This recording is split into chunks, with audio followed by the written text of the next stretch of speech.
Start with a prayer, then we will get into our discussion. Our loving Father in heaven, we come before you this morning once again with thankfulness in our hearts that we've been allowed to gather here this morning.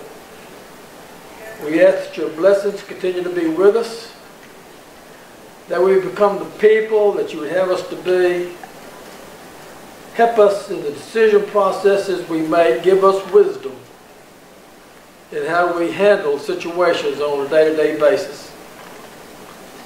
Father, we ask that you will be with Jimmy in his upcoming surgery, that he'll be successful.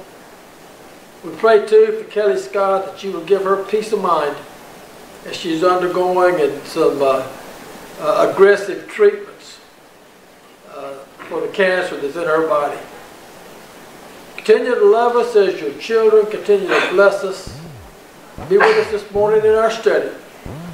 Pray in Jesus' name. Amen. Amen. One other announcement, there's a meeting going on, a gospel meeting in Oak Grove, starting August the 8th through the 11th.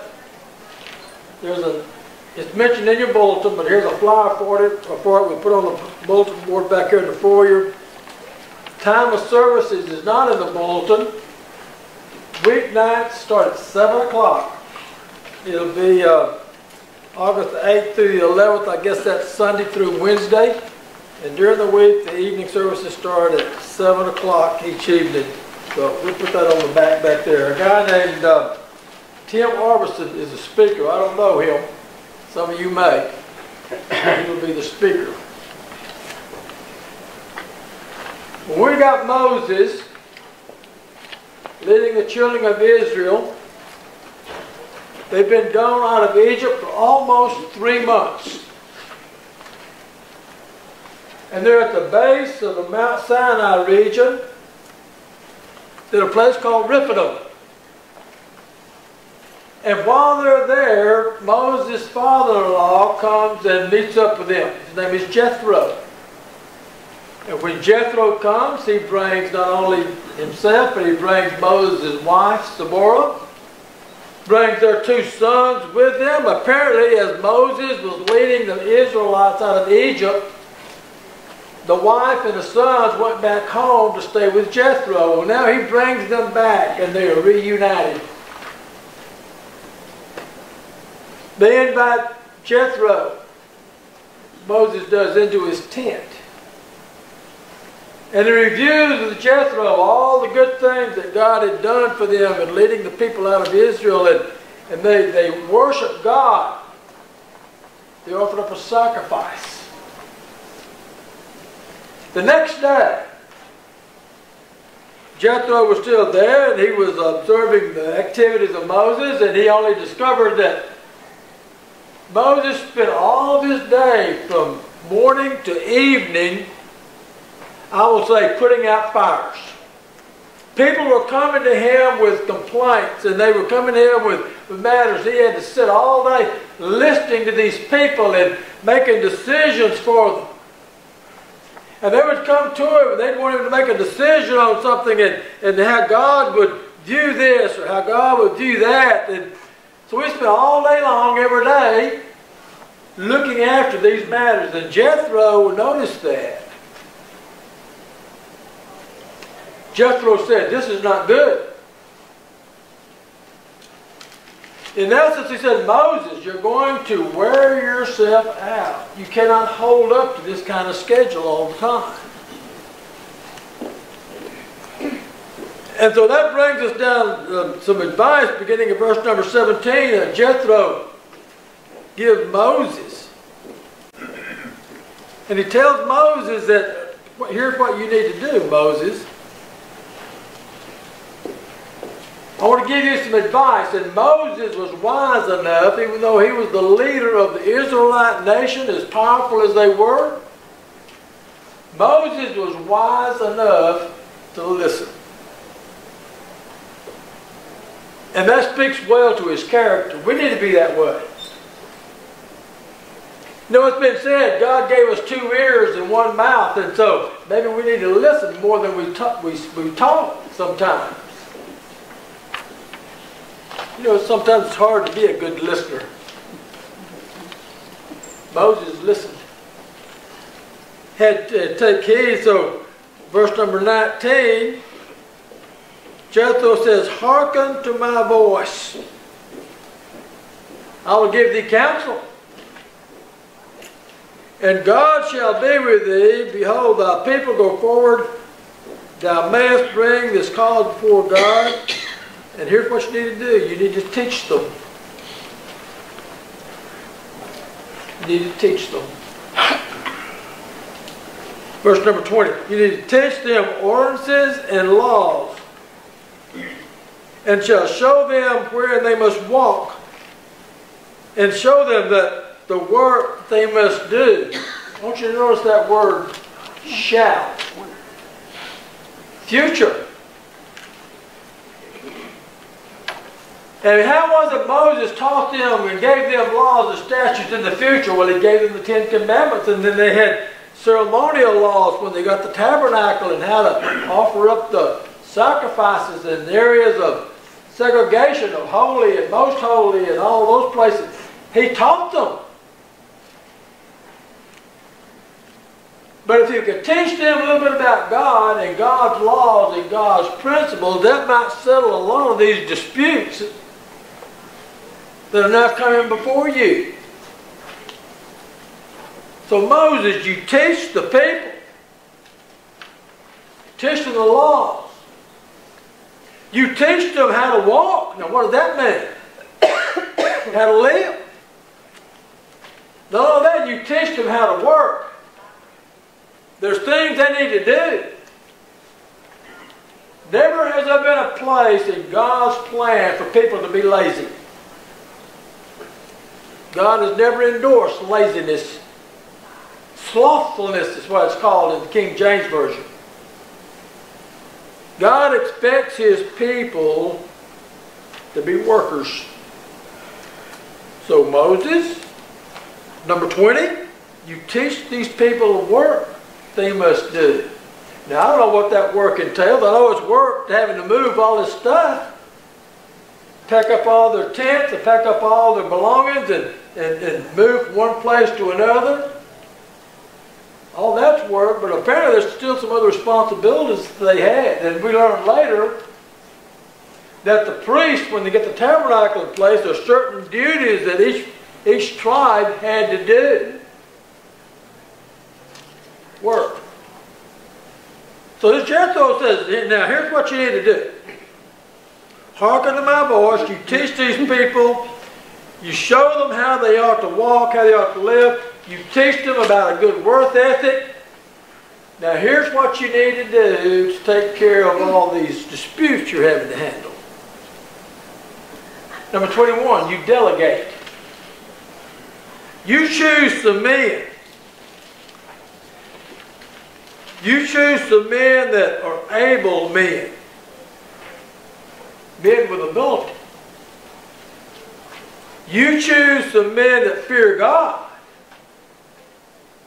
Those people that have a respect for God and are godly men in nature. And not only that, you choose some men that are truth, that are honest, have some integrity about them. And you choose some men that's not greedy, they're not covetous. Money is not all that important to them, wealth is not, but you choose some men that's got these qualities about them. And you put them in charge of groups. You put the man that's ruler over 1,000 people. And you have this guy report to somebody up here that's a ruler over 100 people. And these guys report to someone that's ruler over 50 and 10. And finally, they report to you, Moses, but you delegate. We're going to get your comments, then we're going to talk about this delegation for just a minute. Your thoughts?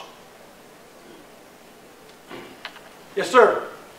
You know, this kind of, we got some people that were actually elders, which kind of, I guess, set the footprint for the elders in the New Testament. Got people who were able, who could make good decisions, could There's qualifications. Unbiased their decisions and make decisions for him.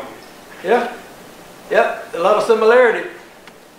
Elders here probably mean men of age. Older, mature, wise people. They usually got that age for a reason. Those people that are gray-headed and bald and fat, sort of like I've gotten, you know. Others? Delegation is a hard thing to do sometimes. There are people that's in charge of different activities, not just church activities, but business activities or whatever. Sometimes there's people in charge and they want to micromanage, they make all the decisions and they don't want to delegate any responsibility.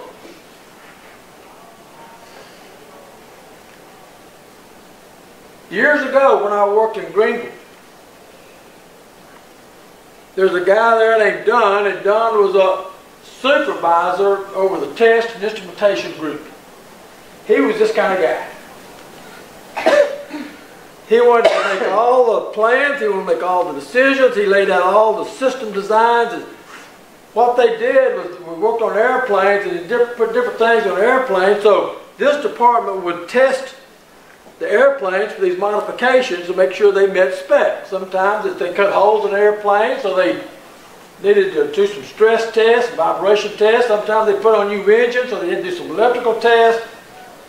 Sometimes they put on different parts of within the airplane fuselage, and so they had to test those instruments to make sure. Anyway, he wanted to do all the layout and designs of all these tests, and he had about 5 or 6 people working for him, but they were just gophers. They just actually do it and just did the mundane work of seeing things. They stretched the wire and they put the wires together. He even did a lot of that. Don got ready to retire. I took his job. Don had been managing and supervising this group of people probably 20, maybe 30 years. He was well experienced. I knew very little about it. But I did know enough to know that the people he had working for him were very competent people if given a little bit of chance. For me to be successful, I had to learn to delegate and trust the people. And so we'd get a job in with specific requirements. I'd call one of the engineers in and say, here's the requirements, can you take care of this? And they did. And then we get another system to test. I gave it to another guy, and he took care of it. And before we knew it, we had a whole department of people that were thinking for themselves, and they were assuming some responsibility, and everything runs smoothly. For a manager to be a good manager, the system's going to run smoothly whether he's there or not. Delegation.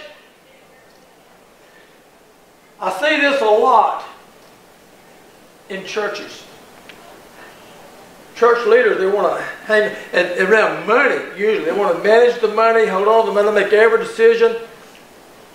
I was in Greenville a number of years ago. We had some elders there, and we had some deacons, and one of the deacons was in charge of finance, and he worked out there at the defense plant where I worked, and he was a manager, a department manager, and he handled millions of dollar budget every year. But the elders didn't feel comfortable giving him a couple of $100,000 to manage over this thing in the church. They wanted to see where every penny went. And you do that, you're going to spend all your time micromanaging and lose the scope of your responsibility. Jethro had excellent advice. Delegate. Divide it up into different organizations and groups and responsibilities. Let these men deal with the matters. Notice, if you will, number 22. And let them judge the people at all seasons, that it may be that every great matter shall bring before thee, but every small matter they shall judge. So it'll be easier on thyself. Let them take care of the smaller things, Moses. You know, if something's really major, something's really big, well, you get involved and you deal with that. But don't involve yourself from morning to evening taking care of these little disputes when someone else is equally qualified to do it. And so that was his advice. Your thoughts? Comments? I think the people would appreciate that, because otherwise they were standing there for days waiting for Moses. These people, you know, they had an issue. They'd like to get it resolved. And now they're having to wait in line and just, yeah. So much better to have different people to look into these matters. Well, you go to verse number 24. Moses hearkens to what he said. Moses listened. He implemented. He put it in place as he suggested. He chose men, verse 25. Made them heads over the people, and over thousands and hundreds and fifties. And, you know, we got a hierarchy structure in our military. We got the low people, they report to the next people, the next port. And the higher you go, the less people you report to above you. People on the bottom, you know, they're responsible for a lot of people. Next people are not quite so many and not quite so many. This is sort of the way the pyramid structure worked in this case. Moses did that. Number 26, and they judged the people. In the hard cases they brought to Moses, but every small matter they judged themselves. Things were becoming organized. One of the things Moses had to do was to teach people, or to develop leaders. Develop leaders. And that's what we need to do in the church. We need to develop leaders. Somebody turn over to 2 Timothy chapter number 2. Larry, can you do that for me? 2 Timothy chapter number 2 and verse number 2. All twos. 2 Timothy 2 and 2, and things that you have heard from me among my witnesses, commit these to faithful men who will be able to teach others. The things you have heard from me, you commit and you teach faithful men to teach the same thing. You teach people to teach others. You prepare them to become leaders or teachers. Moses had to prepare these people, or at least select some people that were already qualified, to become leaders. And we've got that same responsibility in the church, to train people, young people, teach young boys, put in the thoughts in their mind to serve the Lord in some capacity. Teach them to be teachers, is what Paul told Timothy. In the chapter number 18, Moses' father-in-law, he left, went back to his homeland. All right, before we go to 19, your thoughts. Final comments on chapter 18. Yes, sir. You know, if you get people in positions like they just did, on different levels, take care of different problems, it's kind of like a well-oiled machine, and things run a lot better. It appears the person at the top is doing nothing, but they're actually managing through other people taking care of certain things, and they oversee all of them. If you delegate and you manage properly, it'll look like the guy at the top doesn't do anything. It does. But they're actually that's what you try to want to do, you know. You do. And you want other people to pick up their part of the responsibility also. But if there's a problem, legally or whatever, the guy at the top's got to answer. You know, you get some company in a lawsuit, it's not the guy down in here, it's the guy at the top that has to answer for the for what the people below him do. So there's some responsibilities there. Others? Number 19.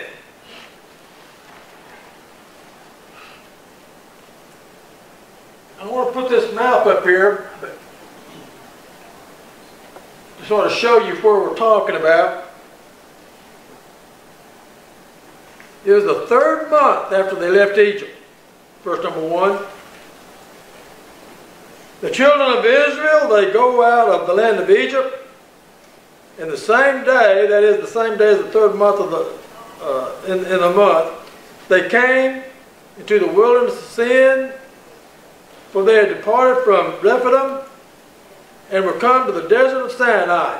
And they pitched in the wilderness, and there they camped before the mount. Well, I lost my stick during vacation Bible school.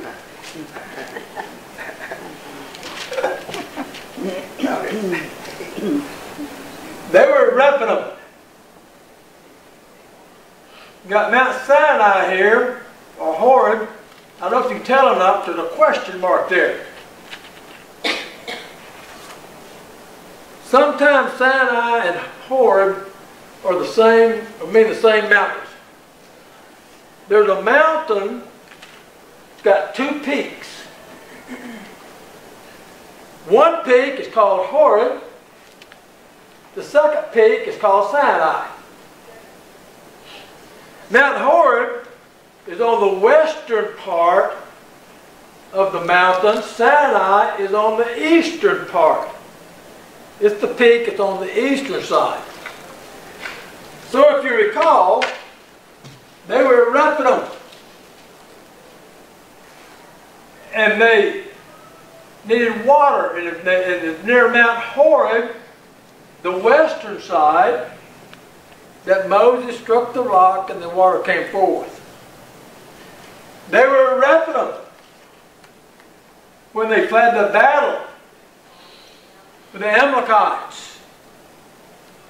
But now they make their way over into the area of Mount Sinai, so what they've had to do is walk around the base of the mountain to get to the east side for the peak of Sinai.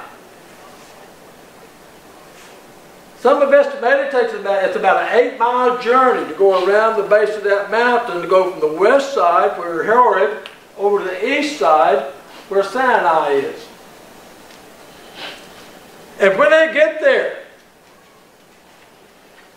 they remember all the things that had taken place.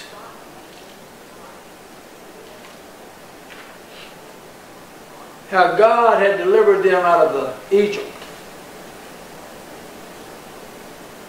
And they had seen how God, through the plagues, had defeated the Egyptians. They had seen the power of God as the waters of the Red Sea unfolded before them. They walked through on dry land. They had been there when God gave them directions and led them by that cloud of pillar during the day and the cloud of fire at night. They had been there when God had provided them with food. They had seen it when God had provided them with water. They had witnessed the battle, how they defeated the Amalekites. Now they're at the base of the mountain. And they stay at this mountain, base of this mountain, for 2 years. You go to Numbers chapter number 10 and run your finger down to verses 11 and 12. And you will learn that the Israelites left the wilderness of Sinai.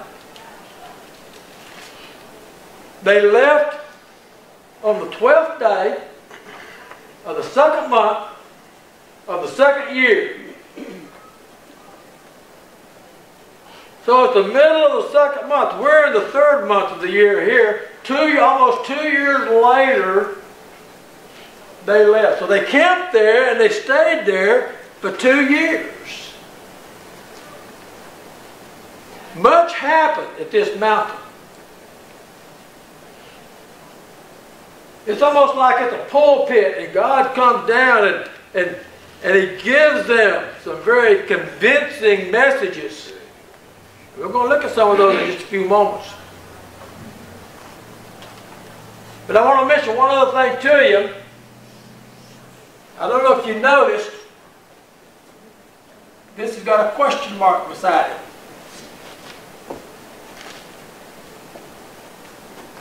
This is called the traditional view of Sinai, but there's another approach, a different view. Notice too, now the Gulf of Aqaba and the Gulf of Suez here, they both fan down into the Red Sea down here. This is the upper part of the Red Sea. Over here is called Midian, across the Gulf of Aqaba. If you remember your story in Genesis, or in Exodus, whether chapters 2, 3, and 4, when Moses left Egypt, he went and took care of the sheep for Jethro. Where did he go? He went to Midian. And it was on the mountain at Midian when he saw the burning bush. And if you recall Exodus chapter 2, I've got in my notes here, or chapter 3, verse number 12. Certainly I will be with thee. This shall be a token unto thee. This is Moses at the burning bush.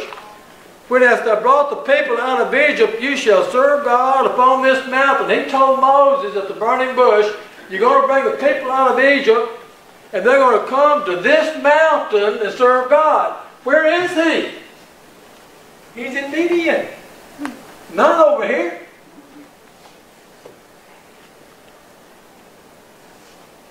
You can go over to the book of Galatians, chapter number 4. And there Paul is talking, and he talks about Mount Sinai.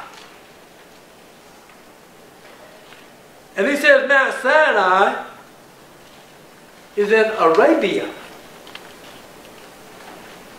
Arabia. That's Genesis 4, verse number 25. This area over in here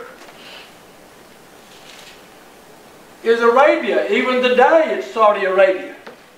Not over here. So how do you reconcile that? Well, some have suggested that Midian expands over this area, and that actually Arabia includes the Sinai Peninsula, but very few really hold to that. Let me show you another map. And not that this is going to make any difference whether you go to heaven or not. It's just for information. All right? All right, Chris, can you hone in on these maps for me, please? This is where the traditional Mount Sinai is located. And originally they say Moses come down this way, across the Red Sea, right up here, made their way down through here, and they go over to here. That's where that map we just looked at showed. Here's another approach. Many archaeologists, many historians hold to this view. They crossed above the Red Sea here and made their way across, and actually the Red Sea crossing was at the Gulf of Aqaba right here, making their way down to this mountain range, which is in Saudi Arabia, which is in Midian, which fits all the other passages if they're on this mountain rather than this one. This part of the Red Sea, Gulf of Aqaba, if they cross there, this width is anywhere from 12 to 17 miles wide. Rick, what'd you say that guy you talked about said the width of the sea was? About 10 or 12 miles? About 11 miles where they exposed it. That would fit perfectly right here. This part of the Gulf of Aqaba is about 100 miles in length, a little over 100 miles. But there's a lot of support for this view. Putting Mount Horeb over here on top of these mountain peaks at Sinai And many of some of the historians actually picked out a peak called, today it's called Jebel al-Lawz. I don't know if you can read that or not. They say that is where Mount Sinai should be located. Not over here. Anyway, I found that interesting. I don't know, like I say, it's not going to make any difference whether you go to heaven or not, whether you know that. But it fits some of the other passages that coincides about Moses being in Midian, Paul making reference to the area of Sinai being in Arabia. None of those references talks about or implies that Sinai is in the Sinai Peninsula. So we went through the areas called the wilderness of Eden over here. Well, they relocated that. Say this wilderness is Etham. This is the wilderness of sin, which is short for Sinai, not because of wickedness. And so they relocated those things we had over here, and they put them over here, they fit over there just as easily. So, regardless, they're at the base of the mountain. That's where they're camped there. Our time is just about gone. We've got about 2 or 3 minutes. So before we get into the text of chapter 19, we'll get into that next week. Final thoughts from you.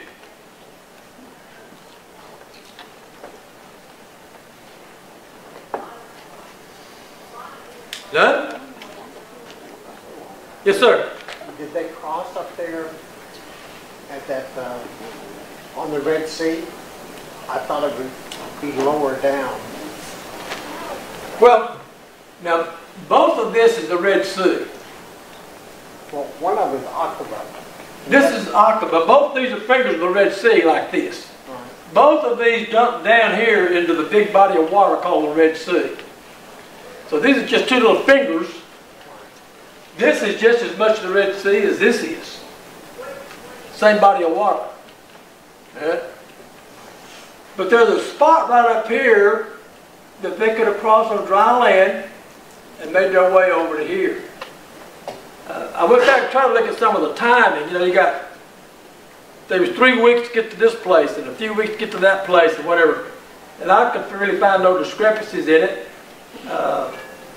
There's a few towns mentioned, but those towns could, like Rephidim, this is the base of the mountain, but it could be over here just as easily. I don't know how they know for sure where those places are. So, anyway, that's just another view. Others? One more. Yes, sir.